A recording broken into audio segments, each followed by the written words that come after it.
Վերջին զանգը սերիալի երկրպագուները շարունակում են քննարկել այն թեման, թե Լևոն Մկրտչյանը գնացել է երկրից, ըստ այդմ չի նկարահանվելու սերիալում։ Նման հարցով նրանք անգամ դիմել էին սերիալի պաշտոնական ինստագրամյան էջին, նշելով. «Կներեք իհարկե, բայց ես Story-ով տեսել եմ, որ Հենրին Լևոնը երկրից դուրս է գնացել», ինչն ի պատասխան էջը նշել էր. «Գնացել է, կգա»։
Այս ընթացքում ակտիվորեն քննարկվում է Լևոն Մկրտչյանի եւ սիրելի Էվելինա Ստեփանյանի հարցազրույցը, որտեղ նրանք բազմաթիվ մանրամասներ էին հայտնել իրենց անձնական կյանքի հետ կապված։ Զույգը իր խոսքում հասցրել էր ընդգծել, որ Լևոն Մկրտչյանի մայրը հայ չէ։ Էվելինան էլ իր խոսքում նշել էր, որ իր սկեսուրը բացառիկ երևույթ է, ու հենց նա առաջիններից է եղել, ով համաձայնել է, որ զույգը գնա առանձին ապրելու։ Լևոնն ու Էվելինան նաև ընդգծել էին, որ իրենց համար առանձին ապրելը շատ կարևոր է ոտքերի վրա ամուր կանգնելու տեսանկյունից։ Նրանք նաև նշել էին, որ հենց իրենք են ցանկացել, որ իրենց զաքսավորման մասին լուրը հայտնի դառնա իրենցից։ Հավելենք նաև, որ այդ լուրը տարածվելուց հետո նրանք առավել հաճախ են սկսել համատեղ հրապարակումներով հանդես գալ ու գրառումներ կատարել։ Դրական մեկնաբանությունների կողքին կան նաև բացասականները։ Հայտնել էինք նաև, որ դերասանի ընտրյալը ռադիոհաղորդավարուհի Էվելինա Ստեփանյանն է,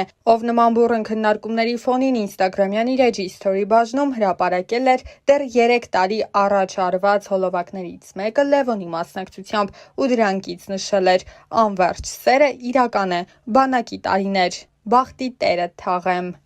Նշենք, որ հեռուստասերիալում Լևոնի խաղընկերուհին դերասանուհի Ռոզա Դավթյանն է, նրանց կերտած զույգը արդեն հասցրել է սիրվել հանդիսատեսի կողմից։ Հավելենք, որ նշանադրության մասին հրապարակմանը կից դերասանուհին գրել էր. Հոկտեմբերի 11 ես նշանադրվեցի։ Մեր պատմությունը տարբեր է ու բնավ նմանություն չունի քո իմացածներին։ Իմ անցած ճանապարհը շատ ավելի անհարթ է, քան դու կպատկերացնես, բայց ես անցնում եմ այդ ճանապարհը վեհորեն եւ անտրտունջ։ Այս կյանքում ինձ բաժին հասածը կորցնելու եւ գտնելու մասին ճանապարհներն են։ Իմ բոլոր գտածների հետևում կորուստներ են, բոլոր ձեռքբերումներիս հետևում անթիվ անհամար ձախողումներ, բոլոր ժպիտներիս հետևում հեկեկոցներ։ Կորուստներ կան, որոնք չեն փոխարինվում, չեն մոռացվում, չեն սպիանում եւ ի հակառակ նշվածներին խորը արմատներ գցելով օրերից մի օր անգամ ծիլ են տալիս, բայց գուցե փառատողը այն է, որ գտնվելիքների մեջ եզակիորեն, բայց գոնե լինում են դեպքեր, որ երջանկացնելու ձևը եւս չմոռացվողներից է դառնում։ Ես չեմ վախենա ասել, որ հորս կորցնելուց հետո քեզ գտնել է իմ կյանքում եղած, լինելիք եւ այժմյան եղածներից ամենից անգինն է։ Իմ փոթորկոտ կյանքին հանգստություն տվողն ես, իմ չբթացող ցավերի լուր կիսողն ես, իմ մենակ օրերի անփոխարինելի ընկերն ես, իմ հաջողություններից անմնացորդ երջանկանցող ու վշտիս մեջ հետս լացողն ես։ Գուցեև ուժեղ եմ ես, բայց դու ինձ դարձնում ես անպարտելի։ Հիմա ես իմ հետևում ունեմ անթիվ անհամար կորցրած եւ գտած ճանապարհներ եւ վերստին անդառնալի հավերժ փակված կողպեկված դռներ ու ունեմ քեզ եւ առավելապես քոնն եմ ես եւ քոնը լինելը սպիացնում է բոլոր խորեվերքերը, հարթեցնում է բոլոր սպիերը, լրացնում է բոլոր կեղտոտ բերանները, որովհետեւ քոնը լինելը աստվածային օրհնություն է եւ որքան ասելիք կա քոնը լինելու մեջ, ինչ լավ է, որ հենց քոնն եմ ես։ Երիտասարդ դերասանուհի Ռոզա Դավթյանը կարողացավ հայտնիություն ձեռք բերել շատ կարճ ժամանակահատվածում, ինչպես ասում են, մեկ նախագծի օգնությամբ։ Բնական էր, որ այդ ճանաչումը իր հետ պետք է հանրության հետաքրքրության նոր ալիք բերեր իր հետ։ Այս ընթացքում Ռոզան մեկ ծավալուն հարցազրույց է ունեցել, որի ընթացքում անձնականի մասին որոշ մանրամասներ էր հայտնել։ Դեռ հեռուստասերիալի ընթացքում շատ էր քննարկվում Ռոզայի և դերասան Կարեն Ասլանյանի սիրավեպի մասին լուրը։ Այդ թեմային անդրադառնալով դերասանուհին նշել էր. «Ես երբ գալիս էի հյուր ինքս ինձ ասացի, որ պետք է լինի մի տարածք, մի ներքին բան, որը միշտ քոնը պետք է մնա ու ես կարծեցի, որ անձնականը ամենաճիշտ տարբերակն է դրա համար։ Ես ու Կարենը հոյակապ ընկերներ ենք, մեզ մոտ ամեն ինչ լավ է տաղավարում։ Դրանից դուրս մենք երբեմն շփվում ենք, բայց իմ անձնականը միայն իմն է, ոչինչ չեմ հերքում կամ ոչինչ չեմ փաստում։ Ես մի բան կասեմ, այնինչ իրականում կա առանց իմ ասելու կամ մեկ ուրիշի հերքելու կամ փաստելու միշտ երևում է։ Թողնենք ժամանակի վրա ամեն բան ցույց կտա ճիշտը»։ Զրույցի ընթացքում Ռոզան նաև նշել էր, որ մինչ սերիալում նկարահանվելը զուգընկեր չի ունեցել, սակայն չի նշանակում, որ հիմա եւս չունի։ Ուրեմն իմ մոտ էլ հակառակ process-ն է, ես էլ չեմ ուզում նիհարեմ ճիշտն ասած, բայց քանի որ շաքարից, հյութերից, քաղցրից հրաժարվել եմ, այս վերջի շաբաթում երևի արդեն 4 կիլո նիհարել եմ, 4 կիլո նիհարել եմ։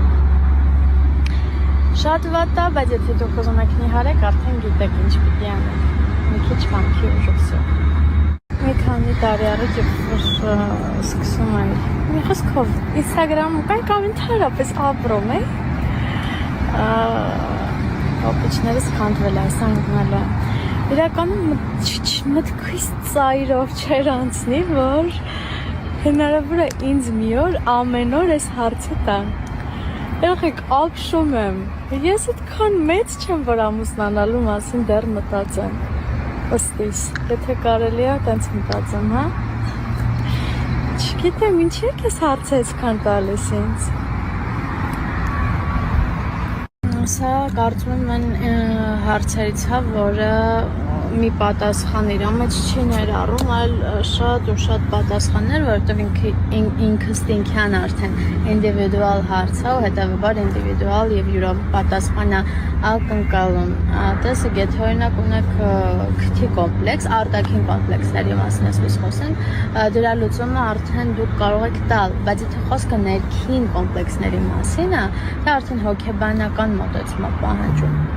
Չգիտեմ, կան իրականում կոմպլեքսներ, որոնք այնքան էլ կոմպլեքս չեն, ինչքան մենք ենք դա դարձնում այդպիսին, բայց արդեն ներքին կոմպլեքսները դրանք լուրջ բարդություններ են, որոնց դեմ պիտի հոգեբանորեն պայքարեք։ Չգիտեմ ինչքանով կարողացա օգնեմ, շատ դժվար հարցեր, դժվար պատասխանել ակնկալում էր։ Սա համարենք վերջին հարցը, որովհետև գիտեք, որ ես ատում եմ շատ ստորիներ ու երբ որ իմ մոտ էլ այնպես ստացվում, որ շատ են, նյարդերից չգիտեմ ինչ եմ, Instagram չեմ մտնում, որ չտեսնեմ, որ շատ եմ գցել։ Տեսեք, ես այս հարցին, թե հաղորդման ժամանակ, Օվսիկետ մեր հաղորդման ժամանակ, թե առհասարակ ստորիներով ինչքան տասեք, ես անընդհատ պատասխանում եմ, կամ դուք ուշադիր հետևորդներ չեք, որ այս հարցն ինձ անընդհատ տալիս եք, կամ չգիտեմ։ Դուք մտածեք արդեն ձեր պատասխանները գտեք։ Էլ չեմ պատասխանելու։ Всё։ Բարի լույս։ Իրականում հաճելի է, երբ որ բարի լույսն ասում ես տեղին ու ճիշտ ժամանակին, ոչ թե օրինակ արթնանում ես կեսօրին, բայց կոնտենտ վարելու համար ասում ես բարի լույս։ Ես բարի լույսը դիմավորել եմ, դրա համար բոլոր իրավունքներն ունեմ ձեզ ասելու բարի լույս եւ ասեմ, որ ոչ թե դուրս եմ եկել վազելու, չնայած նրան, որ ես երկար տարիներ զբաղվել եմ շատ ակտիվ սպորտով, առավոտները վազել եմ, հիմա բայց այդ ժամանակը չունեմ, բայց դուրս եմ եկել, որովհետեւ տունը չէր ստացվում կարդալ, մի քանի փորձեր արեցի անհաջող, հիմա որոշել եմ փոխեմ լոկացիան, որովհետեւ պետք է ինձ կարդալ։ Ու չեմ քնել բարի լույսը դիմավորել եմ, որովհետև դիտում եմ կինոներ, բացերը լրացնելու համար։ Ընկերներ, վերջապես ես տանն եմ, ինչպես տեսնում եք, և մի շատ կարևոր բան, որքան առիթներ եղել են երկրից դուրս գալու, թե ճամփորդելու, թե գործնական, եթե, միևնույնն է, ես ոչ մի երկրում ինձ լավ չեմ զգում եւ բանը ընդհանրապես նրանում չէ թե ինչպես են ինձ ընդունում, ինչպես են հյուրընկալում, այլ իմ հոգուց է, իմ ներսից է, որ ես չեմ կարողանում ինձ լավ զգալ։ Գիտեք, ես ուրախ եմ ու ես ամեն անգամ հետ վերադառնալուց եմ հասկանում, որ ես հպարտ եմ, որ ես ունեմ ինքնություն, որ ես ունեմ ծննդավայր, որ ես ունեմ հայրենիք ի վերջո։ Դա շատ կարևոր է ու դա պետք է գնահատել, հաստատ պետք է գնահատել։ Ես սիրում եմ իմ Հայաստանը, իմ տունը, իմ տան դիմացի քարը։ Այսքանը։